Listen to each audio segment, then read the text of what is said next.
So last கிளாஸ்ல நாங்க நிறைய விஷயம் பேசியிருந்தோம். பேசிக்கா ஒரு பிசினஸ் லோவை பொறுத்த மட்டும் நம்ம அந்த லோ வந்து எப்படி எங்க நாட்டுக்குள்ள அஹ், வந்து சேர்ந்தது, ரைட்? அதுல ஹிஸ்டரி வைஸா நாங்க எல்லா விஷயங்களையும் பார்த்துருக்கோம். ஞாபகம் இருக்கா நான் என்னென்ன விஷயம் சொன்னேன்னு சொல்லி? போன கிளாஸ்ல நம்ம என்ன விஷயம் டிஸ்கஸ் பண்ணோம்ன்றது ஞாபகம் இருக்கா யாருக்காவது? ம். என்னென்ன விஷயம் நம்ம டிஸ்கஸ் பண்ணினோம்? சரி, நான் சில கேள்விகள் மூலமாக உங்களுக்கு அதை ஞாபகப்படுத்துறேன், ரைட்டா? ரைட். எங்களோட சாதாரணமா ஆஹ், ரோமன் டச்சு சட்டத்தை வந்து எங்களோட நாட்டுக்குள்ள அறிமுகம் செய்த தரப்பினர்கள் யார்? உள்ளாந்தர் சார். ஒல்லாந்தர்கள். என்ன? அதே மாதிரி ஆங்கில சட்டத்தை அறிமுகம் செய்தவர்கள் ஆங்கிலேயர். ஆங்கிலேயர்கள், பிரிட்டிஷ் கவர்மெண்ட். என்ன? Right, okay. இலங்கையில உருவாக்கப்பட்ட, அதாவது தனியார் சட்டங்கள், இலங்கையில காணப்பட்ட தனியார் சட்டங்கள் என்னென்ன? கண்டி சட்டம், தேசவளமை சட்டம், முஸ்லிம் சட்டம். முஸ்லிம் சட்டம். யாழ்ப்பாண குடிமக்களுக்காக, யாழ்ப்பாண மலபார்களுக்காக உருவாக்கப்பட்ட சட்டம் என்ன சட்டம்? தேசவளமை சட்டம். தேசிய வளம். தேச வளமை சட்டம். என்ன? ரைட். இலங்கையில காணப்படுகின்ற பொதுவான சட்டங்கள் இரண்டை குறிப்பிடுக. எதை சொல்லலாம்? குற்றவியல் சட்டம், குடியியல் சட்டம். பொதுவான சட்டம் இரண்டு.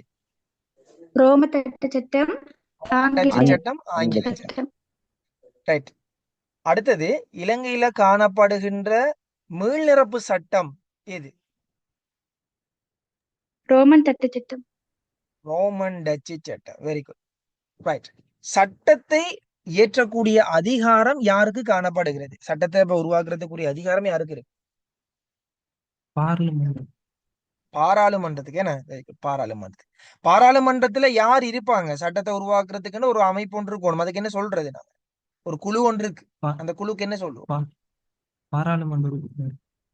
பாராளுமன்ற சட்டவாக்க குழு. என்ன குழு? பாராளுமன்ற சட்டவாக்க குழுன்னு சொல்லணும். ஓகேவா? ரைட். இப்ப ஒரு பார்லிமெண்ட்ல ஒரு சட்டத்தை இயற்றலாம் என்று ஒரு முடிவுக்கு வாரண்டா எப்படியான பெரும்பான்மை வேணும்? 2 மூன்றில் இரண்டுங்கிற பெரும்பான்மை இருந்தால்தான் ஒரு சட்டத்தை இயற்றக்கூடியதாக காணப்படும். ரைட். சட்டம் ஒன்று வலிதாக்கப்பட்டது அல்லது உருவாக்கப்பட்டது அல்லது சட்டம் உருவாக்கப்பட்டு விட்டது என்பதை அடையாளப்படுத்துகின்ற ஒரு நடவடிக்கை என்ன? எதன் மூலமாக நாங்க உறுதி செய்யலாம்? வர்த்தமானி மூலம். என்ன? Very good. வர்த்தமானி மூலமாக நாங்க உறுதி செய்ய முடியும் ஒரு சட்டம் உருவாக்கப்பட்டு விட்டுறது. Right, okay. Right, very good. அப்ப அந்த விஷயம் எல்லாம் உங்களுக்கு கிளியரா இருக்கு. ரைட். அடுத்தது, இலங்கையின் சட்ட முறைமைகளுக்குள்ள பிரதான தாய் சட்டம் எது? அரசியலமைப்பு சட்டம். அரசியலமைப்பு சட்டம். ரைட். இலங்கையில் காணப்படுகின்ற சட்ட மூலகங்கள் 5 குறிப்பிடுக. அரசியலமைப்பு சட்டம், அரசியலமைப்பு சட்டம், நியதி சட்டம், முன்னதாக எழுதப்பட்ட தீர்ப்பு, தீர்ப்புகள், வழக்காறுகள், சட்ட வல்லுநர்களின் கருத்து, வெரி குட், சமய ரீதியான சட்டங்கள். Right, very good. என்ன? சமயம் சார்ந்த விடயங்கள். Very good. ரைட். அப்ப அது கிளியர். Right, okay. இப்போ அடுத்த விஷயத்துக்கு வருவோம். என்ன? சரி, சட்டத்தின் வகைகளுக்குள்ள நாங்க பொதுவாக என்னென்ன சட்டங்களை சொல்ல முடியும்? குடியியல் சட்டம், குற்றவியல் குடியியல் சட்டம், குற்றவியல் சட்டம். Right, okay. குடியியல் சட்டம்ண்டா என்ன? குற்றவியல் சட்டம்ண்டா என்ன?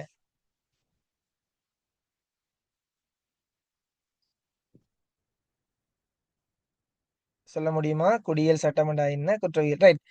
இரண்டு நபர்களுக்கு இடையில வார பிணக்குகளை தீர்க்கிறதுக்கு காணப்படுகின்ற சட்டம் எந்த சட்டம்? குற்றவியல் சட்டமா, குடியியல் சட்டமா? குடியியல் சட்டம். ரைட், குடியியல் சட்டம். அரசாங்கத்துக்கும் பொதுமக்களுக்கும் இடையில ஒரு இணக்கப்பாட்டை கொண்டு வரதுக்காக உருவாக்கப்பட்ட அல்லது தோற்றுவிக்கப்பட்ட சட்டம் என்ன சட்டம்? குற்றவியல் சட்டம். குற்றவியல் சட்டம். கைஸ், மத்த எல்லாரும் ஓகேவா? கிளியர் தானே மத்த எல்லாரும்? ஆம் சார். ரைட், சரி, ஓகே.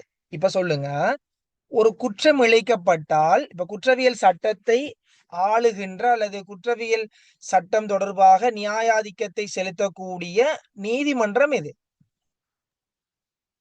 நீதவான் நீதிமன்றம். நீதவான் நீதிமன்றம். நீதவான் நீதிமன்றம்.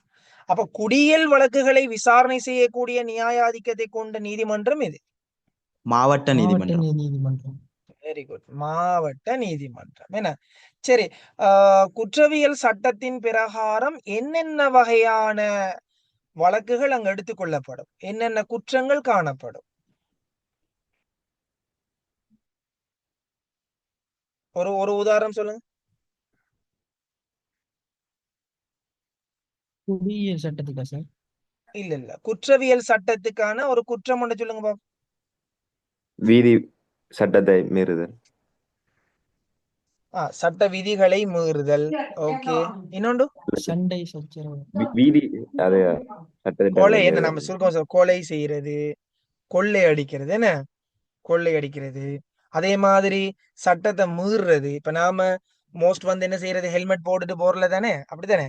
அதால தானே மோட்டார் டிராபிக் எங்களை ஸ்டாப் பண்றதும் துரத்துறதும். என்ன அதால எத்தனையோ ஆபத்துகள் வந்திருக்கு. ஸோ இப்படியான விஷயங்கள் எல்லாம் குற்றவியல் சட்டத்துக்கு, அதாவது ஒரு அரசாங்கத்தினுடைய சட்ட விதிமுறைகளை நாங்க பின்பற்றாமல் போதல் அப்படின்னு சொல்லி வார விடயங்கள் இங்க குற்றவியலுக்குள்ள வரும். அது குற்றமாக இழைக்கப்படுமாக இருந்தால், குற்றவியல் சட்டத்துக்குள்ள உள்ளடக்கப்படுமாக இருந்தால், அதை குற்றவியல் சட்டத்தின் பிரகாரம் நீதவான் நீதிமன்றம் அதை என்ன செய்வாங்க, அதை வந்து விசாரிக்கக்கூடிய அதிகாரத்தை பெற்றிருக்கிறாங்க. சரியா? ரைட். அதே மாதிரி குடியியல் சட்டத்துல பார்த்த மனுஷனா என்ன, குடியியல் சட்டம் தொடர்பான பிரச்சனைகள் என்னவாக இருக்கும்? குடியியல் சட்டத்துக்குள்ள வார பிரச்சனைகள் கணவன் மனைவி கொலை விவாகரத்து. கொலை கொலை வந்து குற்றவியல். கொலை வந்து குற்றவியல் குற்றம். சரியா? நான் கேட்கறது குடியியல். சார். அந்த காணி தொடர்பான பிரச்சனை. காணி, அதாவது ஆதன உடைமை தொடர்பான பிரச்சனைகள். என்ன ஆதன உடைமை தொடர்பான பிரச்சனைகள், ஒப்பந்த மீறுகை, அதே மாதிரி திருமணம் தொடர்பான மகவேட்பு, அதே மாதிரி திருமணம் தொடர்பான திருமணம், என்ன விவாகரத்து, அதே மாதிரி பிள்ளை தத்தெடுத்தல், வாடகை ஒப்பந்தங்கள் மீறப்படுதல், அப்படியான விஷயங்கள். ரைட். ஸோ இவ்வாறான விடயங்கள் எல்லாம் குடியியல் சட்டத்துக்குள்ள கொண்டு வரப்படும். ஓகேவா? ரைட். ஸோ அப்ப குடியியல் சட்டம், குற்றவியல் சட்டம் கிளியர் தானே இப்ப உங்களுக்கு? ஆமாம் சார். ஆம் சார். ஓகே. இப்ப அதுல அந்த அது சம்பந்தமான விடயங்களை நாங்க பார்க்கலாம்.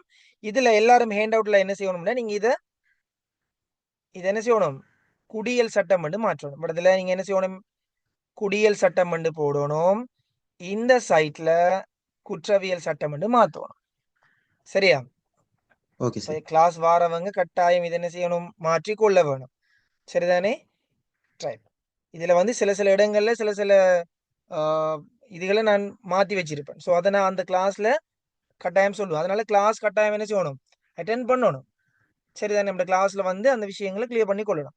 ஏன் அப்படி வச்சுக்கன்னு சொன்னா, நீங்க படிக்கணும், அதாவது கண்டினியூஸா கிளாஸ் வரணும், என்ன சேஞ்சஸ் இன்னைக்கு சார் சொல்லி கொடுத்திருப்பார் அப்படின்னு சொல்லி ஒரு ஃபீல் ஒன்று வரணும்ன்றதுக்காகத்தான் நான் அப்படியான விஷயங்களை ஏற்படுத்திக்கிறேன். சரியா? ரைட். அவ்வப்போது அந்த விஷயங்களை சொல்லுவேன். ரைட். இப்ப இதுல வந்து இத குடியியல் சட்டம் என்றும் இதை வந்து குற்றவியல் சட்டம் என்று சொல்லி மாத்திக்கொள்ளுங்க. ஹேண்ட் அவுட் கையில இருக்கிறார்கள் எல்லாரும் மாத்திக்கொள்ளலாம். மோஸ்ட் வந்து எல்லாருக்கும் கிடைச்சிட்டு நினைக்கிறேன் ஹேண்ட் அவுட். அப்படியா? ஓ சார், கிடைச்சிட்டு. ஆம் சார், எனக்கு கிடைச்சிது. Okay, right. சரி, நாம இந்த குடியியல் சட்டத்தின் பிரகாரம் பார்த்தோம்னா மாவட்ட நீதிமன்றம் தான் அதுக்கான விசாரணை செய்கின்ற அதிகாரத்தை கொண்டிருக்காங்க. ரைட். ஆனா குற்றவியல் சட்டம் இதுல தலைப்பு நீங்க கட்டாயம் மாத்தணும், அப்பதான் சரியா வாசிப்பீங்க, இல்லாட்டி மாறி வாசிக்க தொடங்கிடுவீங்க. ஓகேவா? ரைட். குற்றவியலை விசாரிக்கின்ற நியாயாதிக்கம் யாருக்கு இருக்குன்னா நீதவான் நீதிமன்றம். சரிதானே? அப்ப நீதவான் நீதிமன்றம், மாவட்ட நீதிமன்றம் சில, இப்ப நான் கேட்கிற கேள்வி என்னன்னா, நீதவான் நீதிமன்றமும் மாவட்ட நீதிமன்றமும் ஒரே இடத்துல இருக்கலாமா அல்லது இருக்க முடியாதா?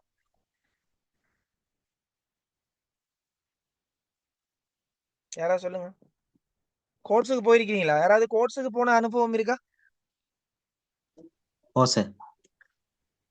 சும்மா, அதாவது நீங்க வழக்குகள் நடக்கிறத பாக்குறதுக்கு போயிருக்கீங்களாமா அல்லது குற்றம் இழைக்கப்பட்டதுக்காக போனீங்களா? ஃப்ரெண்ட் ஒருத்தருக்கு எப்ப எடுக்க போனேன். Okay okay okay right. இப்ப விஷயத்துக்குள்ள வருவோம். இப்ப நான் கேட்ட கேள்வி என்ன, ரெண்டும் ஒரு இடத்துல இருக்கலாமா? நீதவான் நீதிமன்றம், மாவட்ட நீதிமன்றம் ரெண்டும் ஒரே இடத்துல இருக்கலாமா?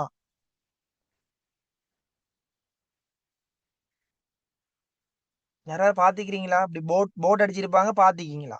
ரெண்டும் ஒரே இடத்துல இருக்குமா, இருக்க முடியாதா?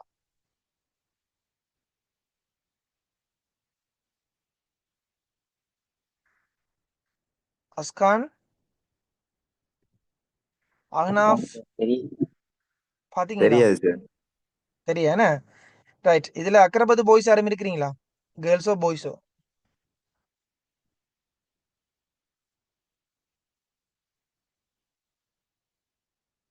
நோ. ரைட். சரி. நீங்க அக்கரபத்துல வந்து போய் பாத்தீங்கன்னு சொன்னா ரெண்டும் ஒரே இடத்துல தான் இருக்குது. பில்டிங் வெவ்வேறு உள்ளுக்கு இருக்கும். அது ரெண்டும் ஒரே இடத்துல ஒரே வளாகத்துல இருக்குது. அவை இருக்கலாம். சரியா? ரெண்டும் ஒரு வளாகத்துக்குள்ள என்ன செய்யலாம்? நீதவான் நீதிமன்றமும் மாவட்ட நீதிமன்றமும் என்ன செய்யலாம்? ஒரு வளாகத்துக்குள்ள இருக்கலாம். அது எந்த பிரச்சனையும் இல்லை. உங்களுக்கு ஒரு ஜெனரல் நாலேஜான விஷயம் என்ன தெரிஞ்சு கொள்ள வேணும், கட்டாயம் தெரிஞ்சு கொள்ள வேண்டியது. ரைட். அடுத்தது, இந்த குடியல் சட்டத்தின் பிரகாரம் பார்த்தோம்னா இழப்பீடு தான் கிடைக்கும் எங்களுக்கு. குடியல் சட்டம்ங்கிறது ரெண்டு நபர்களுக்கு இடையில வார பிரச்சனைகள் தானே. இப்ப உதாரணத்துக்கு ஒரு வளவு பிரச்சனை, லேண்ட் பிரச்சனை வருதுன்னு வச்சுக்கொள்ளுங்க. அந்த லேண்ட் பிரச்சனை வரும்போது அதுல ஒருத்தருக்கு நிவாரணம் என்ன செய்யும், நிச்சயமா கிடைக்கும். ஆனா குற்றவியல் சட்டத்தில் அப்படி இல்லை. குற்றவாளிகளுக்கு தண்டனை தான் பெற்றுக் கொடுப்போம். இப்ப உதாரணத்துக்கு ஒருத்தர் காரை வேகமாக ஓடிட்டு போய் ஒருத்தர்ல மோதிட்டார். இப்ப அந்த தேர்ட் பார்ட்டி வந்து இறந்துட்டாருன்னு வச்சுக்கொள்ளும். சோ இந்த சந்தர்ப்பத்துல என்ன தண்டனை வழங்கப்படும்? ஃபர்ஸ்ட்டுக்கு சொல்லுங்க பாப். 14 நாள் ரிமாண்ட். 14 நாள் ரிமாண்ட் பண்றது. 14 நாட்கள் என்ன சிறை தண்டனை வழங்கப்படும். அதுக்கப்புறம் தான் அவர்ல சரியா பிழையாங்கிற விஷயத்த பத்தி யோசிப்பாங்க. அதுக்கு காரணமும் இருக்கு. இப்ப ஈவன் பிழை இல்லை. இப்ப சரி, நான் கேட்கிறேன் என்னண்டா, ஒருத்தர் அவர் சரியா தான் வாகனம் ஓடின, இப்ப இவரை கைது செய்வாங்களா, கைது செய்ய மாட்டாங்களா?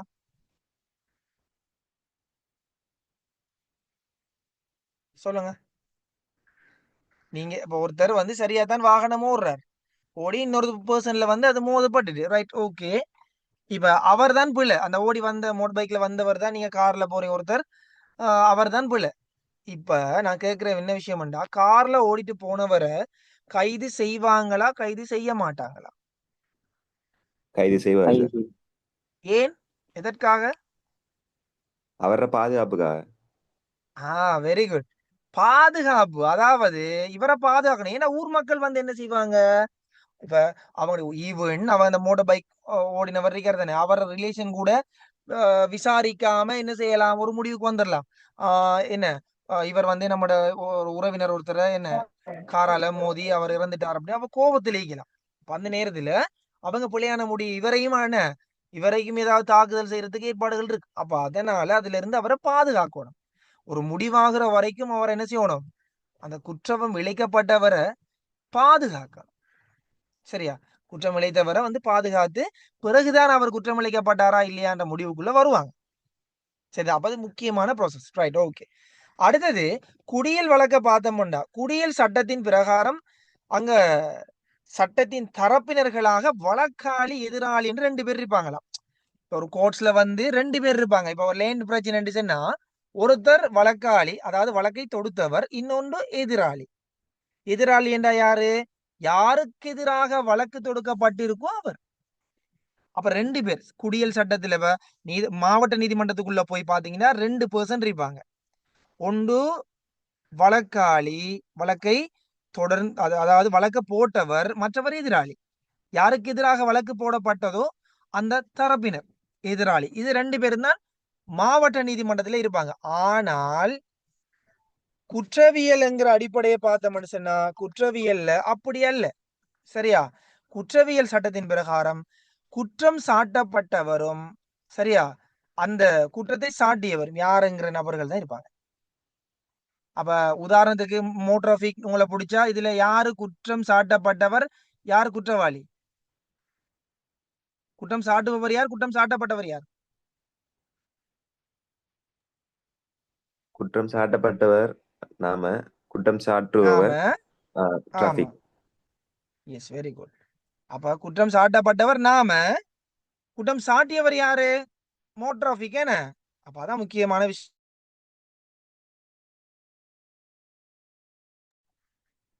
ரைட், அடுத்தது அப்ப இதுல வந்து பாத்தீங்கன்னா குடியியல் வழக்கினை ஆரம்பிக்கும் நபர் சட்டத்தரணியினூடாக வழக்கினை கொண்டு செல்ல வேண்டும். அதாவது இப்ப ஒரு லேன் பிரச்சனை ஒன்று வருதுன்னு சொன்னா அந்த பிரச்சனையை கொண்டு போறேன்டா, கோர்ட்ஸுக்கு கொண்டு போறேன்டா, நீங்க ஒரு லோயர் மூலமாகத்தான் என்ன செய்யணும், அதை வந்து கொண்டு போகணும். ஒரு லோயர் மூலமாக என்ன செய்யணும், கொண்டு போகணும். ஆனா இந்த குற்றவியல் சட்டத்தின் பிரகாரம் நீங்க ஒரு லோயர் மூலமாக இல்லை, அது வந்து உங்களுக்கு எதிராக என்ன செய்வாங்கன்னா போலீசார். இந்த சட்டத்தை ஒழுங்கமைக்கின்ற நபர் யாரு? போலீசார். அப்ப அந்த போலீசார் தான் என்ன செய்வாருன்னு சொன்னா உங்களுக்கு எதிராக வழக்கு தொடுப்பார். அப்ப அங்க போலீசார் தான் உங்களுக்கு குற்றம் சாட்டுபவராக இருப்பார். ஆனா குடியல் வழக்கை பொறுத்த மட்டும் அப்படி அல்ல. குடியல் வழக்கை பொறுத்த மட்டும் நீங்க என்ன செய்ய போறீங்க, அங்க ஒரு லோயர் மூலமாகத்தான் உங்களை அந்த பிரச்சனைகளை என்ன செய்யணும், கோர்ட்ஸ்ல எத்தி வைக்க வேணும். அப்ப அது முக்கியமான விஷயம். அதே மாதிரி பாருங்க, அதே மாதிரி நியாயமான அளவில் சாட்சிகளை கொண்டு நிரூபித்தல் வேண்டும். இப்ப உதாரணத்துக்கு ஒரு லேன் பிரச்சனைடா, இது எந்த லேன் தான் என்று சொல்றதுக்கு நியாயமான ஆதாரபூர்வமான சாட்சிகள் இருக்கணும். சரியா? சாட்சிகள் இருந்தால்தான் அது செல்லுபடியாகும். ஆனா குற்றவியல் சட்டத்தை பொறுத்த மட்டும் சந்தேகங்களுக்கு அப்பால தான் அது நிரூபிக்கப்படும். முதல்ல எடுக்கப்பட்டது என்ன? சந்தேகம். இவரா இருக்குமோ, இவர் தான் அந்த கொலை செய்திருப்பாரோ என்ற சந்தேகம் வரும். என்ன இப்ப ரீசனா ஒரு கோர்ட்ல வந்து ஷூட்டிங் கேஸும் நடந்துச்சு, ஞாபகம் இருக்கா? நிறைய பேர் ஸ்டேட்டஸ் எல்லாம் போட்டிருந்தாங்க. என்ன கைஸ், ஞாபகம் இருக்கா? சார் ஓ சார். என்ன அவரோட சேர்ந்து நிக்கிற மாதிரி எல்லாம் போட்டோ எல்லாம் போட்டிருந்தாங்க. நீங்க சமூக வலைத்தளங்கள்ல பாத்திருப்பீங்க, அந்த அளவுக்கு வைரல் ஆயிடுச்சு. என்ன நீங்களும் போட்டதா இல்லையே? ஓ சார். சரி, அப்ப ரைட், அங்க அவரை சந்தேகம், முதல்ல அவர்ல வந்தது என்ன? சந்தேகம். இவரா இருக்கணும். சந்தேக நபர் என்ன சொல்றேன், நீங்க ரேடியோ எல்லாம் கேட்டிருப்பீங்க, சந்தேக நபர் கைது செய்யப்பட்டார். இப்படி இப்படி கேட்கிறதா இல்லையா வசனம்? என்ன சொல்லுங்க, சந்தேக நபர் கைது செய்யப்பட்டுள்ளார், என்ன சந்தேகிக்கப்பட்ட நபர் கைது செய்யப்பட்டுள்ளார், இப்படிதான் வரும். சந்தேகத்துக்கு அப்பால் தான் ஒரு உங்களுக்கு தீர்மானம். நீங்கள அந்த நபர் குற்றவாளியா அல்லது நிரபராதியா என்றதை தீர்மானம் எடுப்பாங்க. அது முக்கியமான விஷயம் இடத்துல. ரைட், அதே மாதிரி அந்த தவறினை மேற்கொண்டவர், சரியா, தவறை மேற்கொண்டவர் நட்ட ஈட்டினை செலுத்த வேண்டும். இப்ப உதாரணத்துக்கு இவ எந்த லேண்ட் இல்ல, நான் என்ன செய்யறேன், எந்த லேண்ட் என்று வாதாடுறேன். சரியா, எந்த லேண்ட் இல்ல, நான் எந்த லேண்ட் தான், எந்த லேண்ட வாங்கித்தாங்கன்னு சொல்லி நான் வாதாடுறேன்னு வச்சுக்கொள்ளுங்க. இப்ப யார் இந்த தவறை செஞ்சவர், நானா அல்லது லேண்டுக்கு உரிமையாளரா? யாரு? நான் தானே. நீங்க தான் சார். நான் தானே. என்ன நான் தானே. எனக்கு சொந்தம் இல்லாத, இப்ப நான் ஒருத்தர் வந்து எனக்கு ஒரு லேண்ட தாரார், நீங்க இருங்கன்னு சொல்றாரு. நான் போய் இருந்துட்டு என்ன செய்யறேன், பிறகு நான் சொல்றேன் என்னன்னு சொன்னா, இது எந்த லேண்ட் அழும மாட்டேன், இது எனக்கு நான் நீண்ட காலமா இருந்துட்டு வாரேன், அதால எனக்கு தான் தரணும் அப்படின்னு சொல்லி நான் இப்ப வாதாடுறேன். யாரு போல என்ன பொய் சொன்னது யாரு? நான் தானே. அப்ப முடிவுக்கு வரும்போது, அந்த வழக்கு முடிவுக்கு வரும்போது, நான் அந்த தவறினை ஏற்படுத்திய நபராக இருந்திருந்தால் கட்டாயம் என்ன செய்யணும், நான் நஷ்ட ஈடு கொடுக்கணும். சரியா, நஷ்ட ஈடு கட்டாயம் கொடுக்கணும். ஆனா குற்றவியல் வழக்கை பொறுத்த மட்டும் சிறை தண்டனை என்ன அல்லது தண்டப்பணம், நஷ்ட ஈடு என்ன செய்வோம், கட்டணும். இப்ப நாங்க மோட்டார் டிராபிக் ஒருத்தர் எங்களை பிடிச்சிட்டா, ஹெல்மெட்டுக்கு பிடிச்சிட்டா எவ்வளவு கட்டுறோம் நம்ம தண்டப்பணம்? 1000 ரூபா சார். 500 ரூபாவா 1000 ரூபாவா? 1000 ரூபா சார்.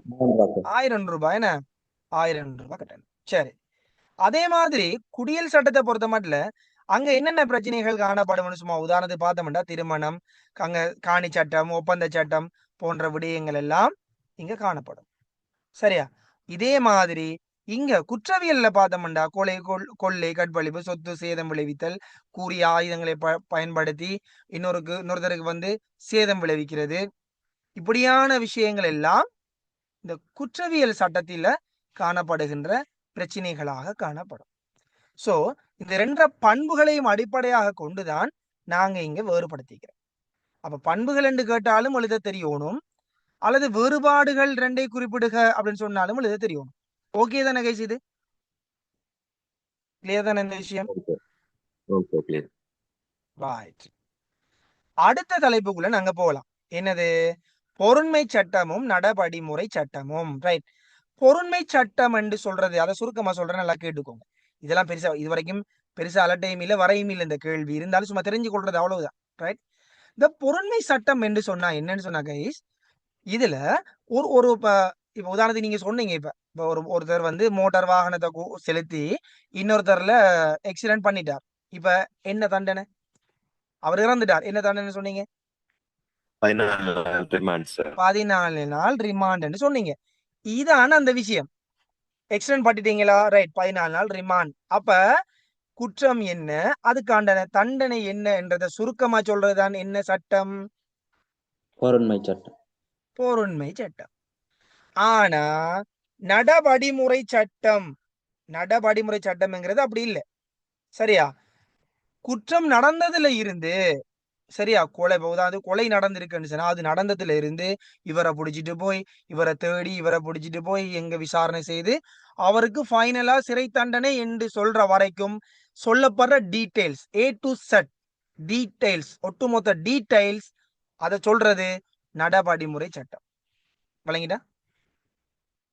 ஒரு ஒரு குற்றம் என்ன அதை தெளிவா A to Z சொல்லப்படுமாக இருந்தால் அது நடபடிமுறை சட்டம் சொல்லப்படும். சுருக்கமா குற்றம் என்ன தண்டனை என்னன்னு சொன்னால் அது என்ன சட்டம்? பொருண்மை சட்டம். பொருண்மை சட்டம். எல்லாருக்கும் கிளியர்? அது ஆம் சார். ஆம் சார், கிளியர். ஏன்னா இதை பாடமாக்கி நிக்க கூடாது. நம்ம விளங்கி அண்டர்ஸ்டாண்ட் பண்ணா போதும், அவ்வளவுதான். என்ன பொறுத்தளவுல பிசினஸ் லோ பாடமாக்கி நிக்காதீங்க, தயவு செய்து பாடமாக்காதீங்க. எவ்வளத்த முக்கியமா பாடமாக்கணுமோ அவடத்த மட்டும் பாடமாக்குங்க, பிறகு விட்டுருங்க மற்ற விஷயங்களை. அண்டர்ஸ்டாண்ட் பண்ணுங்க. இது ஒரு இன்ட்ரெஸ்டிங்கான சப்ஜெக்ட். சரியா? அழகா போயிட்டு இருக்கு. ரைட். அடுத்தது உள்நாட்டு சட்டம், வெளிநாட்டு சட்டம். சரியா? ரைட். உள்நாட்டு சட்டம்டா என்ன? குறித்ததொரு நாட்டின் எல்லை பகுதிக்குள் பிரயோகிக்கப்படும் சட்டம். வணிச்சா? குறித்ததொரு நாட்டினுடைய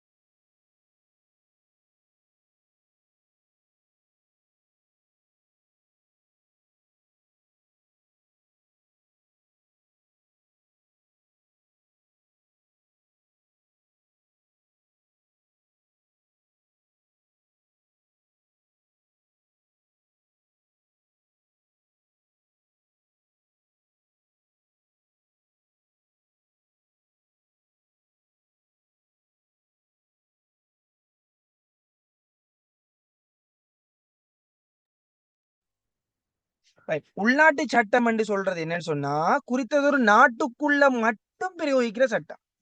இப்ப ஃபார் எக்ஸாம்பிள் நாம எங்கட நாட்டு, இப்ப உதாரணத்துக்கு இப்ப ஓவர் ஸ்பீட் போன, இப்ப எத்தனை, இப்ப சாதாரணமா இப்ப ஹைவேல வந்து ஓவர் ஸ்பீட் எத்தனை கைஸ்? எத்தனைக்கு மேல போனா ஓவர் ஸ்பீட்? 100க்கு மேல போனா சார். 100க்கு மேல போனா 101 சொன்னா ஓவர் ஸ்பீட் தான். சாதாரணமா எங்கட ஒரு ஒரு ஒரு ஆஃப் ஆன ஏரியா என்ன சொன்னா எத்தனை ஸ்பீட்? மோட்டார் பைக் 60, அதுக்கு மேல ஹெவி பைக் சொன்னா 60, ஹெவி வெஹிக்கிள் 40. ஹெவிக்கு 40. ரைட். 70 போடலாம். மோட்டார் பைக் வந்து 70 போடலாம். சரியா? சில நகரப்புறங்களுக்குள்ள மட்டும்தான் அந்த ரெஸ்ட்ரிக்ட் பண்ணிக்கிறாங்க, குறைச்சி ஓடணும்னு சொல்லி. ரைட். இப்ப இது வந்து எங்க நாட்டுக்குள்ள பயன்படுத்துற சட்டம். இதை வந்து சர்வதேசத்துல பயன்படுத்தலாமா? பயன்படுத்தலாம். ரைட். அப்ப எங்கட நாட்டுக்குள்ள மட்டும்தான் பயன்படுத்தலாம் என்று அடிப்படையாக காணப்படுகிற சட்டம் தான் இந்த உள்நாட்டு சட்டம். ஆனா இந்த வெளிநாட்டு சட்டம் என்றா 2 நாடுகளுக்கு இடையில எல்லை. இப்ப உதாரணத்துக்கு இந்தியாவில இருந்து படகு வந்து எங்கட நாட்டுக்குள்ள மீன் பிடிச்சா உடனே என்ன செய்யறாங்க? அரெஸ்ட் பண்றாங்க. அது மாதிரி எங்கட நாட்டவர்கள் அங்கால போயிட்டாங்கன்னு சொன்னா இல்லையே கடந்து போயிட்டாங்கடா, அரெஸ்ட் பண்றாங்க. ரைட். அப்ப இடத்துல என்ன நடக்குது? வெளிநாட்டு சட்டம் உபயோகிக்கப்படுது சார். ரைட். அப்ப இடத்துல வெளிநாட்டு சட்டம் பிரயோகிக்கப்படுது. சரியா? அப்ப வெளிநாட்டு சட்டம் ஒரு நாட்டினுடைய அப்ப ரெண்டு நாடுகளுக்கு இடையில பயன்படுத்தப்படுகின்ற ஒரு சட்டமாகத்தான் இந்த வெளிநாட்டு சட்டம் பிரயோகிக்கப்படுது. அப்ப அந்த அடிப்படைகளை நாம கவனத்துல கொள்ளணும். அப்ப ஒரு நாடுக்கும் இன்னொரு நாட்டுக்கும் இடையில அது வர்த்தக ரீதியாகவோ அல்லது எல்லை ரீதியாகவோ ஒரு சட்டம் இயற்றப்பட்டிருக்கும் என்றால் அது வெளிநாட்டு சட்டம். ஒரு நாட்டினுடைய எல்லை பரப்புக்கு உள்ள அவுட்ல இல்ல, எங்க நாட்டு உள்பரப்புக்குள்ள மாத்திரம் பிரயோகிக்க முடியும் அப்படின்னு சொன்னா அத உள்நாட்டு சட்டம் அப்படின்னு சொல்றோம். இது ரெண்டும் கிளியர் தானே? அப்ப ஆம் சார், கிளியர். ரைட். தனியார் சட்டம், பொது சட்டம். ரைட். இது ஆல்ரெடி நான் உங்களுக்கு நிறைய தரம் பேசிட்டேன். தனியார் சட்டங்கள் என்னென்ன?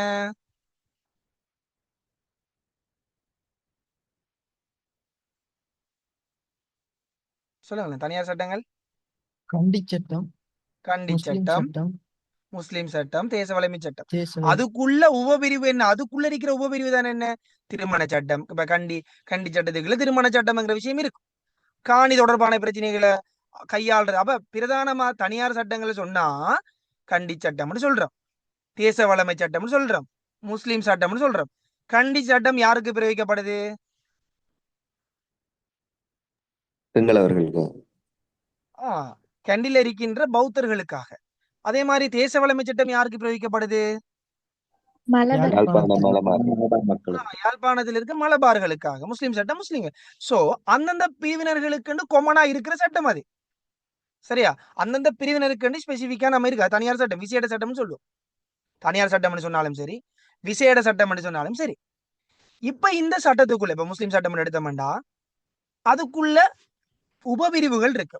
அதுல திருமணம் தொடர்பான விஷயங்கள் இருக்கு, காணிகள் தொடர்பான விஷயங்கள் இருக்கு. அப்ப அந்த நடைமுறைகள், சரியா? அப்ப அந்த உபபிரிவுகளும் அதுக்குள்ள காணப்படுகின்ற சட்டங்கள்.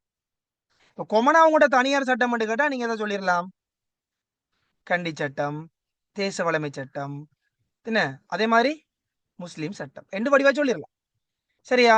அதுக்குள்ள இருக்கிற உபபிரிவுகள் என்று சொல்லி வரும்போதுதான் அதுக்குள்ள திருமண சட்டம் இருக்கும், காணி சட்டங்கள், ஒப்பந்த சட்டங்கள் எல்லாமே இருக்கும், விவாகரத்து, மத்த விஷயம் எல்லா சகல விஷயங்களுக்குள்ள உள்ளடக்கப்பட்டிருக்கும். ரைட். அப்ப இப்படியான விடயங்கள் எல்லாம் தனியார் சட்டம்னு சொல்லுவோம். அல்லது குடியல் சட்டம். குடியலும் யாருக்கு இடையில வார பிரச்சனைகளை தீர்க்கிறதுக்காக உருவாக்கப்படுது. குடியல் என்பது தனிநபர்கள், எனவே தனியார் சட்டம் தனிநபர்களுக்கு பொருத்தமானது. அல்லது விசேட அல்லது சிறப்பு சட்டம் என்றாலும் அதான். தனியார் சட்டம் என்றாலும் அதுதான், குடியல் சட்டம் என்று சொன்னாலும் அதுதான், அல்லது விசேட சிறப்பு சட்டம் என்று சொல்லி கேட்கும் போதும் அதைத்தான் நாங்க கன்சிடர் பண்றோம். அதே மாதிரி பொது சட்டங்கள் உங்களுக்கு தெரியும். பொது சட்டங்கள் ரெண்டு என்னென்ன? ரோமன் டச்சு சட்டமும் ரோமன் டச்சு சட்டமும் ஆங்கில சட்டம். அப்ப இது உங்களுக்கு ஏற்கனவே பரிச்சயமான ஒரு விஷயம். அப்ப அதுவும் கிளியர் தானே கைஸ்? நான் சொன்ன விஷயம் தான் இப்ப போயிட்டு இருக்கு. ரைட். அடுத்தது இதெல்லாம் நான் இப்ப சொல்லிட்டேன், ஏற்கனவே சொல்லிட்டேன். இலங்கைக்கு வந்தவர்கள் யார் யாரு என்ன மாதிரின்னு சொல்லி அவங்க அதுக்கு அந்த டைம்ல வரும் முன் என்ன சட்டங்கள் இலங்கையில காணப்பட்டது, இதெல்லாம் ஏற்கனவே உங்களுக்கு தெளிவா விளங்கப்படுத்திட்டேன். சரியா? தெளிவா இது நான் ஏற்கனவே உங்களுக்கு ஞாபகம் இருக்கு, உங்களுக்கு எல்லாருக்கும் தெரியும். சரிதானே? ரைட். அடுத்தது நான் உங்களுக்கு விளங்கப்படுத்தின விஷயம் என்ன? இப்ப பாருங்க, நம்ம விளங்கப்படுத்தின எல்லாம் திரும்ப நோட்ஸா வருது. அப்ப உங்களுக்கு மெமரைஸா இருக்குமா இல்லையா? நான் சொன்ன விஷயங்கள் மெமரைஸா இருக்கா இல்லையா? கேள்வி கேட்கல, ஆன்சர் பண்ணீங்க. சோ உங்களுக்கு மெமரைஸா இருக்கு. ரைட். சட்டத்தின் தோற்றுவாய்கள் அல்லது சட்ட மூலங்கள் என்ன கைஸ் நீங்க சொன்னீங்க? முதலாவது என்ன சொன்னீங்க? அரசியலமைப்பு சட்டம்னு சொன்னீங்க. தாய சட்டம் அல்லது சட்டத்தின் தந்தை என்று கேட்டாலும் அத. அடுத்தது இரண்டாவது என்ன? நியதி சட்டம். அடுத்தது முன்னதாக தீர்க்கப்பட்ட வழக்குகள், சட்ட வல்லுநர்களின் கருத்துக்கள், வழக்காறுகள், மதம் சார்ந்த விடயங்கள். இதெல்லாம் சட்டத்தின் தோற்றுவாய்கள் என்று கேட்டாலும் நம்ம எழுத தெரிஞ்சிருக்கணும், அல்லது சட்ட மூலங்கள் என்று கேட்டாலும் எழுத தெரிஞ்சிருக்கணும். ஓகேவா? இது விளங்கிட்ட விஷயம்?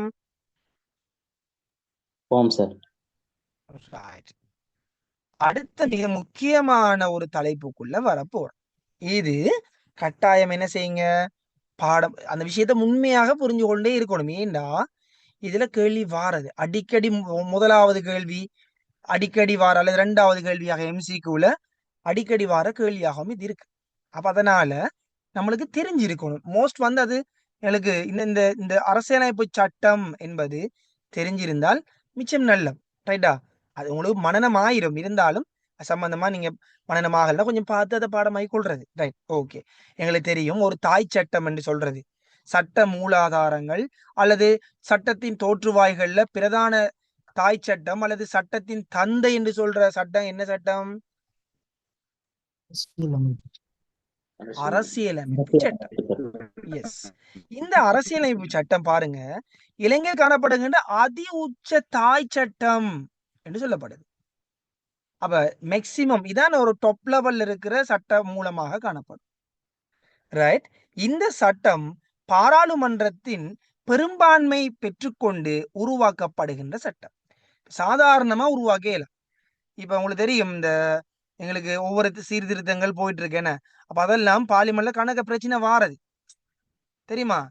பார்லிமெண்ட்ல அந்த சட்டவாக்கத்துறையால அந்த ஒரு ஒரு நிறைவேற்றத்தை கொண்டு வரும்போது பெரிய பெரிய பிரச்சனை இல்லாம பாது இவன் பார்லிமெண்ட்ல பெரிய ஆடின கொச்சிக்கா தூள் எல்லாம் அடிச்சாங்க யாவும் இருக்கா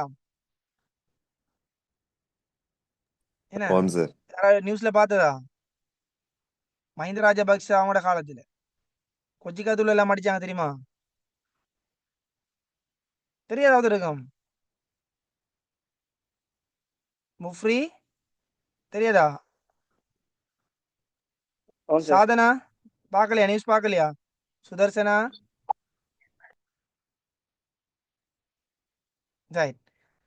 அது மட்டும் இல்ல, ஆயுதங்கள் கன் எல்லாம் வச்சிருந்தாங்க. அதெல்லாம் வந்து சட்ட விரோதமேண்டா அது உண்மையாகவே ஒரு பாராளுமன்றத்தினுடைய சிறப்புரிமையை மீறுகின்ற செயல்.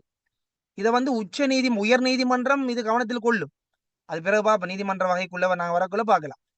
பாராளுமன்ற சிறப்புரிமையை மீறினா அதுல சட்டத்தை மீறினா உயர் நீதிமன்றம் என்ன செய்யும்? அதுக்கான சட்ட நடவடிக்கை எடுக்கும். அப்ப கொச்சிக்காத்தூள் கொண்டு வர இடமா அது பார்லிமெண்ட்ங்கிறது? கொச்சிக்காத்தூள் கொண்டு வரலாமா கைஸ்? என்ன பார்லிமெண்ட்டுக்கு போக கூட ஒரு ஆளும் கொச்சிக்கா பாக்கெட் போறதா? இல்ல சார். என்ன சாப்பிடறதுக்கு போறாங்களா? அடுத்தது எங்கட நாட்டுல போன அரசாங்கத்துல சொல்லப்படுது என்னன்னா 5 கோடி ரூபாய்க்கு கஜு வாங்கி சாப்பிடிக்காங்களாம். என்ன கேள்விப்பட்டீங்களா அது? ஆம் சார். அப்ப நாம இங்க வறுமையில திண்டாடுறோம், அங்க கஜு வாங்கி சாப்பிட்டு குந்திட்டு இருந்தீங்க. ரைட். இதெல்லாம் நிறைய விஷயங்கள் ஊழல் நடந்துதான் இருக்கு, இல்லன்னு இல்ல. சரியா? ஊழல், ஆனா ஊழலை மட்டும் ஒழிச்சா போதாது. மற்ற விஷயங்கள் அபிவிருத்திகள் நடந்தா எங்கட நாடு வளர்ச்சி அடைகிற நாடாக இருக்கும். Right right okay. அது நம்மளுக்கு தேவையில்லை, அரசியலுக்குள்ள நாம போக வேண்டிய அவசியம் இல்லை. ரைட். அடுத்தது 1978ஆம் ஆண்டு ஜனநாயக சோசியலிச குடியரசின் 2வது அரசியலமைப்பு யாப்பின் பிரகாரம் தான் இந்த சட்டம் என்ன செய்யப்பட்டிருக்கு, உருவாக்கப்பட்டிருக்கு. அப்ப இந்த 2வது அரசியலமைப்பு சட்டமாக உருவாக்கப்பட்டது 1978இல் ஜனநாயக சோசியலிச குடியரசிட 2வது அரசியல் அமைப்பு யாப்பு சட்டம். இந்த சட்டத்துக்கு கீழே தான் இந்த அரசியலமைப்பு சட்டம்ங்கிற ஒரு விடயம் பிரதான தாய் சட்டம் உருவாக்கப்பட்டிருக்கு. அது எங்களுக்கு தெரிஞ்சிருக்கணும் கட்டாயம். ரைட். அதே போல இதுல இப்ப எத்தனாவது சீர்திருத்தம் போகுது?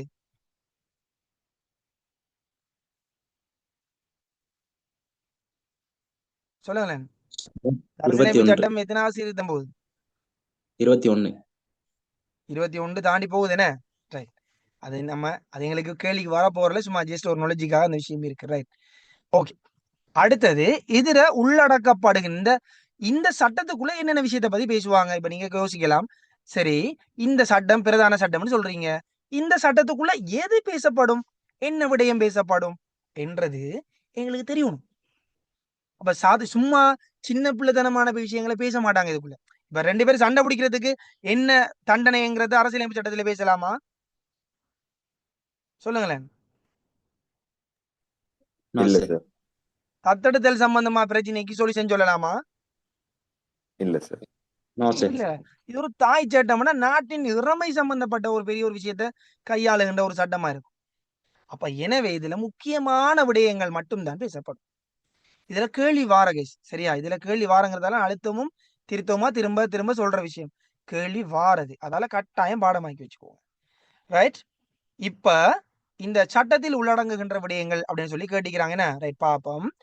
பொதுமக்களுக்கும் அரசாங்கத்துக்கும் இடையிலான தொடர்புகள், அதே மாதிரி பொதுமக்களுக்கும் அரசாங்கத்துக்கு இடையிலான இறமைகள் போன்ற விடயங்களை பேசுற சட்டம். சரியா? இறமைகள் மீறப்படுமாக இருந்தால் அது சம்பந்தமான சட்ட நடவடிக்கைகள் எல்லாம் எடுக்கப்படும். இந்த சட்டத்தின் மூலம் சட்ட நடவடிக்கை என்ன செய்யப்படும்? எடுக்கப்படும். விளங்க சொல்றது? இறமைண்டா நாட்டினுடைய பேருக்கு களங்கம் வார விடயம். சரியா? நாட்டினுடைய இறைமை என்று சொல்றது நாட்டினுடைய பேருக்கு களங்கம் வாரது.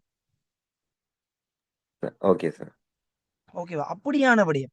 அப்ப நாட்டுக்கு களங்கம் ஏற்படுத்துற மாதிரி ஒரு விஷயம் நடக்க விட மாட்டாங்க. அது மிக முக்கியமான ஒரு விடயமா இருக்கும். அதே மாதிரி நாட்டின் புவியியல் ரீதியான பரப்பு, தேசிய கொடி, தேசிய கீதம் போன்ற விடயங்கள். சரியா? தேசிய கொடி, தேசிய கீதம் கிட்டத்துல நான் நினைக்கிறேன் என்ன இபிஎல்லா என்ன நடந்தது பாட்டு அந்த ஒரு ஒரு ஷாங், அதாவது எங்களோட தேசிய கீதம் பாடப்பட்டது வித்தியாசமான ஃபார்மேட்ல. எல்லாரும் பார்த்துருப்பீங்க, கிரிக்கெட் பார்க்குறாங்க தானே? என்ன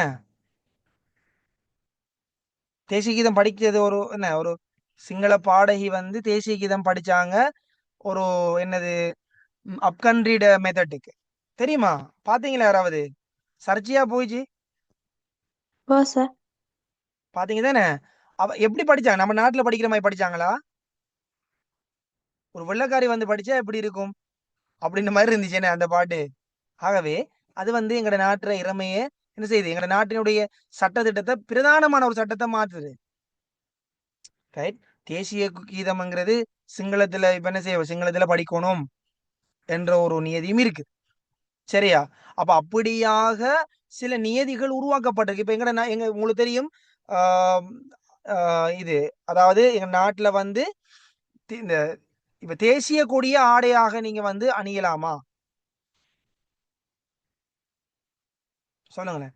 தேசிய கொடிய உங்களோட ஆடையாக ஒரு டிஷர்ட் அப்படி தேசிய கொடி வடிவத்துல ஒரு டிஷர்ட் அணியலாமா?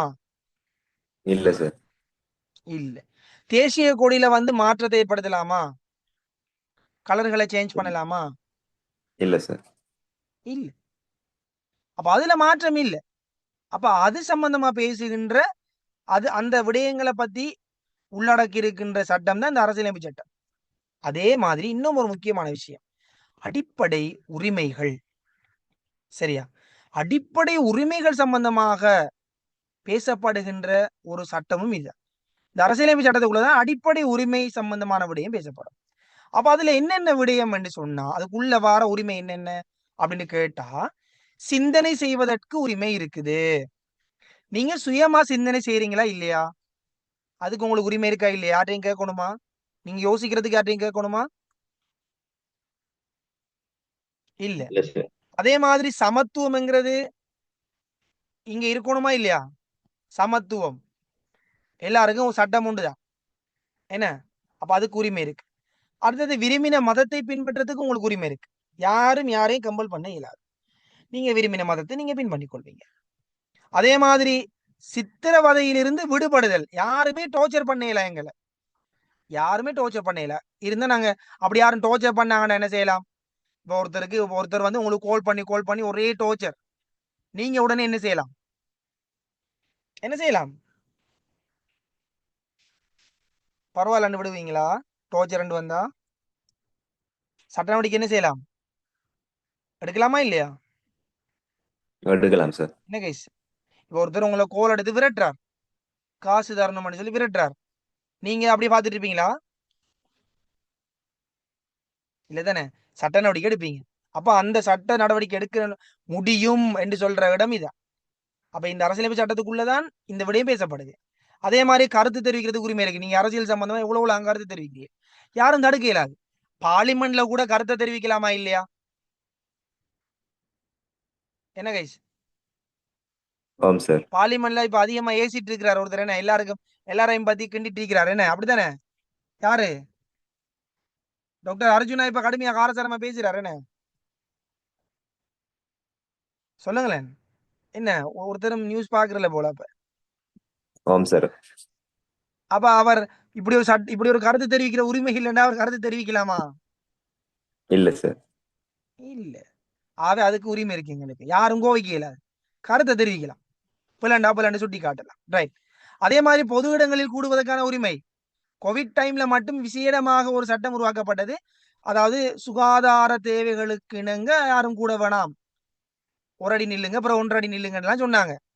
பட் கொமனா நாட்டுல சுமூகமான நிலைமை இருக்க கூட நாம் என்ன செய்யலாம், எல்லாருமே ஒன்று கூட ஃப்ரெண்ட்ஸ் மாதிரி எல்லாரும் பீச்சுக்கு போயிட்டு பேசிட்டு இருக்கிறீங்கன்னா, இப்போ கேர்ள்ஸ் வந்து வீட்டை நீங்க உங்களோட ஃப்ரெண்ட்ஸோட கூடி கழிச்சிட்டு இருப்பீங்க, ரிலேஷனோட கழிச்சிட்டு இருப்பீங்க, ரைட். ஸ்கூலுக்கு போனா கழிச்சிட்டு இருப்பீங்க, யூனிவர்சிட்டி போனா கழிச்சிட்டு, எல்லாமே செய்யலாம். அப்ப கூடுறதுக்கு உரிமை இருக்கு உங்களுக்கு. அதே மாதிரி தகவலை பெற்றுக்கொள்வதற்கும் உரிமை உண்டு. இது வந்து எந்த ஜனாதிபதி உருவாக்கினார், இந்த சட்டத்தை இயற்றினார்? என்ன, யாரு?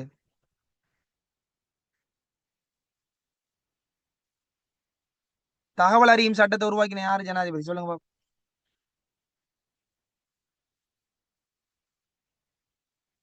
சரி, ஒரு க்ளூ தாரனே. புலனறுவையில் இருக்கு. புலனறுவை அவர சொந்த இடம்.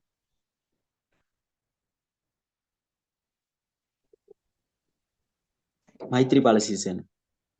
ஆ, மஹிந்த ராஜபக்ச. அவர் மஹிந்த ராஜபக்ச புலனறுவியா? நல்லா மைத்ரிபால சொல்லுங்க. மஹிந்த ராஜபக்ச ஹம்மாந்து விட்ட மைத்ரிபால சிறிசேன. மைத்திரிபால சிறிசேன அவர்தான் தகவல் அறிய முடியும். அதாவது நாட்டினுடைய அந்தரங்க தகவலை கேட்கலாம்.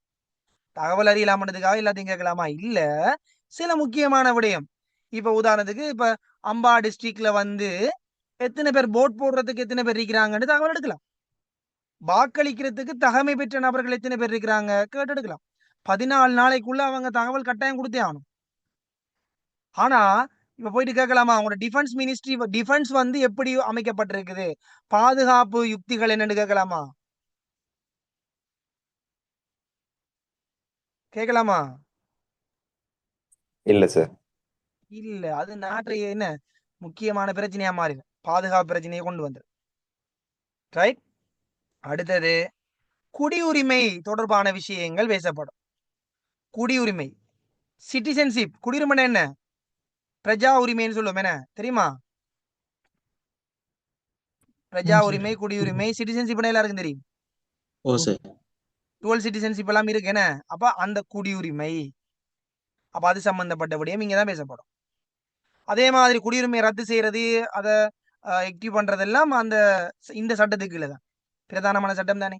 அப்ப அது முக்கியம். அரச கொள்கை மற்றும் அடிப்படை கடமைகள் என்னென்ன செய்யணும், ஒரு அரசாங்கம் என்னென்ன விஷயம் பத்தி பேசுவாங்க, அப்ப அந்த அடிப்படை கொள்கைகள் என்னங்கிற விடயங்கள், பேசிக் கன்செப்ட். ஸோ ஃபண்டமெண்டல் கன்செப்ட் என்னென்ன அரசாங்கம் உருவாக்கி வச்சிருக்கிறாங்க என்பதெல்லாம் இதுக்குள்ளதான் வரும். அதே மாதிரி நாட்டின் பிராந்திய மொழி, தேசிய மொழி, கல்வி கற்பதற்கான மொழி, நீதிமன்றத்தில் பயன்படுத்தும் மொழி. சொல்லுங்க, நீதிமன்றத்தில் பயன்படுத்தும் மொழி என்ன மொழி?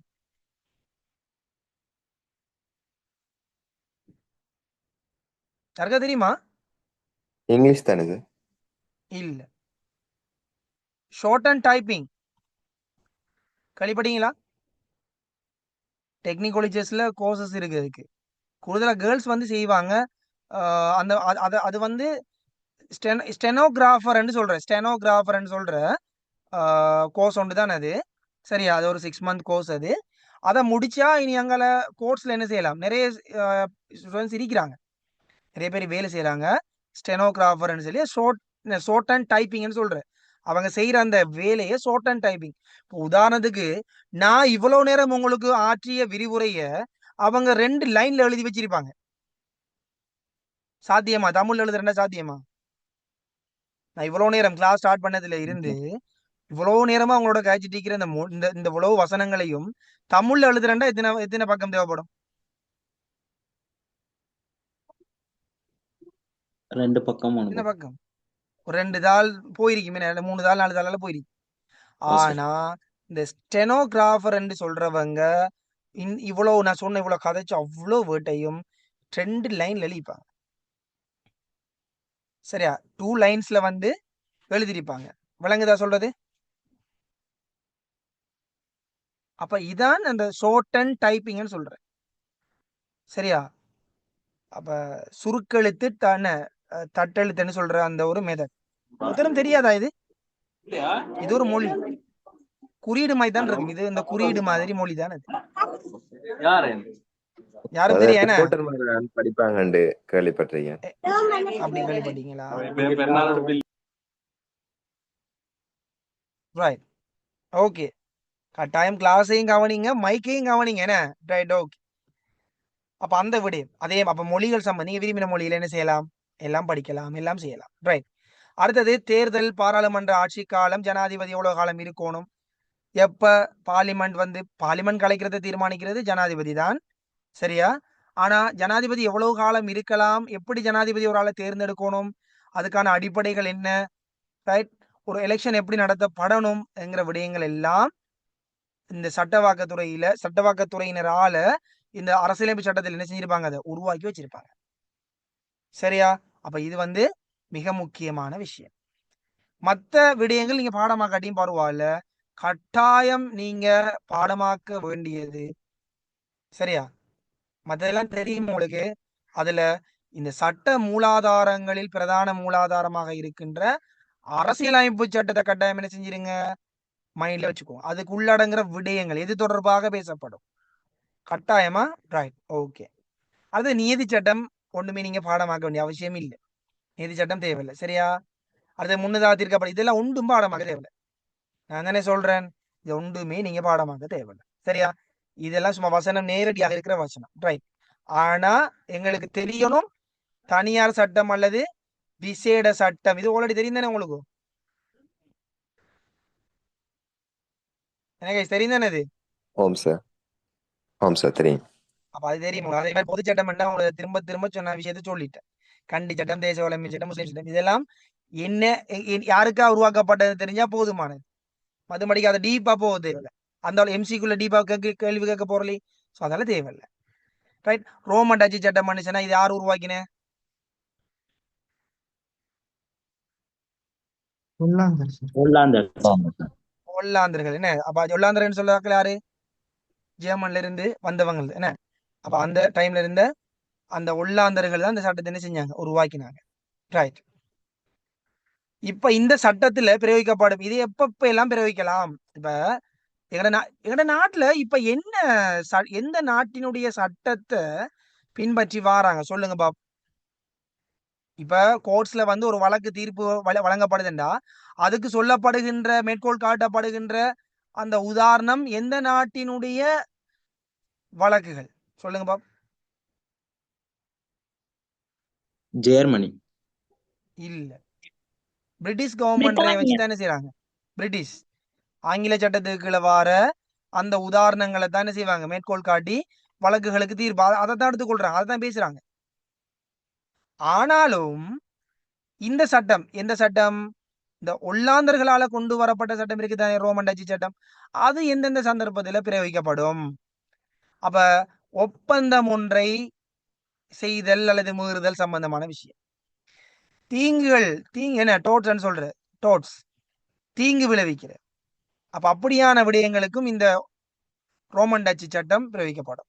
குடும்பம், அதாவது குடும்ப ரீதியான பிரச்சனைகள், ஆதன உடைமை பிரச்சனைகள், விவாகரத்து, வயோதிபர் என்ன முதியோர் இல்லம் சம்பந்தப்பட்ட அல்லது வயோதிபர் தொடர்பான அநியாயங்கள் இழைக்கிறது, இப்படியான விடயங்களுக்காக இந்த ரோமன் டச்சு சட்டம் என்ன செய்து பிரயோகிக்கப்படுது. அப்ப இந்த விடயங்களுக்கு ரோமன் டச்சு சட்டத்தை என்ன செய்யறாங்க, மத்த எல்லாத்துக்கும் கொமனா எந்த சட்டத்தை யூஸ் பண்றாங்க, ஆங்கில சட்டம், பிரிட்டிஷ் கவர்மெண்ட் சட்டம், ரைட்? அடுத்தது மீள் நிரப்பு சட்டம், உங்களுக்கு என்ன தெரியுதானே கைஸ், எந்த சட்டம் மீள் நிரப்பு சட்டம்,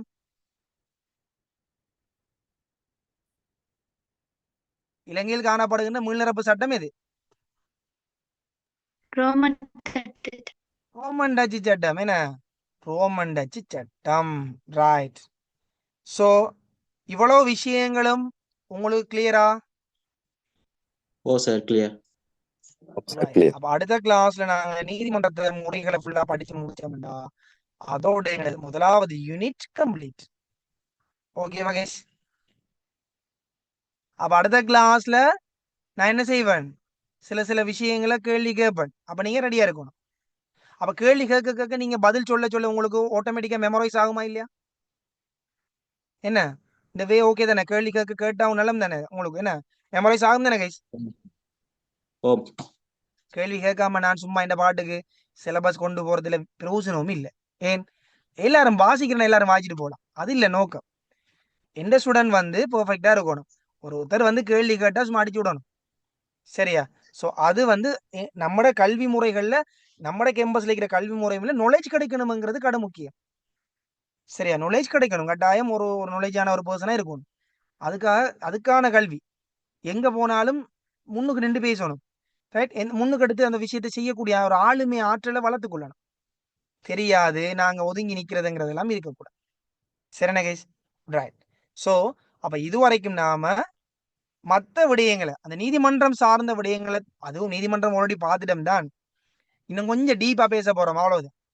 சரியா? கொஞ்சம் டீப்பா தனிய அதை பார்த்து முடிச்சோம்டா அதோட அதுவும் முடிஞ்சிடும். ஓகே தானே? இந்த வீக்குக்குள்ள திரும்ப ஒரு கிளாஸ் போடுவேன். எதுக்குன்னு சொன்னா இந்த பிசினஸ் லோவுக்கு இந்த யூனிட்டை முடிக்கிறதுக்காக. நான் சொல்ற விளங்குதா? நெக்ஸ்ட் வீக் தானே அடுத்த கிளாஸ் வருது. ஆனா இந்த வீக் திரும்ப என்ன செய்வேன், நான் திரும்ப இன்னொரு கிளாஸ் போடுவேன். சரியா? அதை முடிச்சு நினைச்சேன்னா முதலாவது யூனிட் என்ன செஞ்சிடும், முடிஞ்சிடும். அதுக்கப்புறம் என்ன செய்யலாம், பாஸ் பேப்பர் கொஸ்டின்ஸ் கிட்ட போகலாம். ஓகேவா கைஸ்? ஸோ நான் இன்னைக்கு விளங்கப்படுத்தினது எல்லாம் சாட்டிஸ்ஃபேக்ஷனா இருந்துச்சா, விளங்கிச்சா சம்பூர்ணமா? ஓ சார், விளங்கிச்சு. ஆம் சார். பர்ஃபெக்ட். என்ன பிசினஸ் லோ இன்ட்ரெஸ்டிங்கா இருக்கா இல்ல போரிங்கா இருக்கா, எப்படி இருக்கு? இன்ட்ரெஸ்டிங்கா இருக்கு சார். இன்ட்ரெஸ்டா தான். ஸோ அதே இன்ட்ரெஸ்டிங்கோட அப்படியே எழுதி நம்ம ஆன்சர் எழுதுற மெத்தடையும் கொண்டு போனோம்னா இன்னும் இன்னும் இன்னும் இன்னும் உங்களுக்கு இன்ட்ரெஸ்டாகவும் இருக்கும், ஈஸியாகவும் இருக்கும். இந்த சப்ஜெக்ட் சொல்லிட்டே எடுப்பீங்க, எந்த பிரச்சனையும் இல்லை. பிசினஸ் லோ நோட்ஸ் பாடமாக்கணும் அது இதுன்னு கஷ்டப்படுறார்கள் நிறைய பேர் இருக்கிறாங்க. நீ சும்மா வேற வழியிலே போறாக்களே சரி, கேட்டு பாருங்க கைஸ். நோட்ஸ் கஷ்டம்னு சொல்லுவாங்க. அதுவும் இந்த யூனிட் எல்லாரும் படிப்பிப்பாங்க, இது நோட்ஸ் சும்மா ஜஸ்ட் இதுதானே. பட் பின்னுக்கு வார விஷயங்கள் எழுத சொன்னா எழுத மாட்டாங்க, அப்படியெல்லாம் பிரச்சனை வாரது. ஸோ அதெல்லாம் உங்களுக்கு வரக்கூடாது. சரியா கைஸ்? ஸோ இதோட முடிச்சுக்கொள்வோம். மீண்டும் அடுத்த கிளாஸ் சந்திப்போம். Thank you very much. Thank you sir. Welcome.